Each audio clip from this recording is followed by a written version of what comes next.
Welcome back to T-News 9, where we bring stories to life. Today, we're diving back into the chilling world of the 190 IQ killer with Chapter 15, The Warning. The next morning, the precinct doors burst open. It was Ethan, and he looked like he'd been through a war. The usual morning chatter among the officers died instantly. Everyone just started. Ramos, his partner, was the first to move, walking over with a concerned look. "You look like hell," he said, his voice quiet. Ethan didn't even seem to hear him. His voice was a low, tense growl. "Someone is next." "Someone connected to me." Ramos frowned, his mind racing. "Family? Friends?" Ethan let out a short, bitter sound. "I don't have those." It was a statement of fact, not self-pity. Ramos paused, thinking.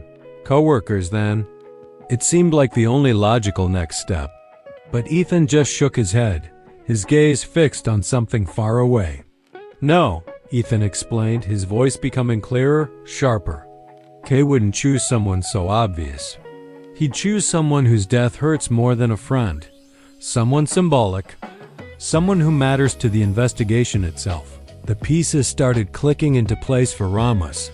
His eyes widened slowly as the horrifying realization dawned on him. "You mean?" Ethan gave a single, sharp nod, confirming his partner's worst fears. "The medical examiner, Dr. Liana Cross." Of course. It made perfect, terrifying sense. Dr. Cross was the only person with the expertise to trace the unique chemical residues Kay left behind. She was the one who could scientifically validate Ethan's wild, brilliant theories and give them the weight they needed. To the killer, she wasn't just a person. She was a critical piece of the puzzle. Removing her from the board would isolate Ethan completely, leaving him alone with his theories and no one to back them up. Without another word, Ethan grabbed his coat. "We have one day," he stated, the urgency thick in his voice. "Maybe less." Ramos grabbed his arm, stopping him. "Then what do we do?" Ethan stared straight ahead, his eyes like points of steel. "We get to her before he does," but it was a race they might have already lost. Somewhere far away, across the city, a pair of eyes was already fixed on Dr. Liana Cross. Through a window, a silent observer watched her every move. The killer's mask was smiling. The game was shifting.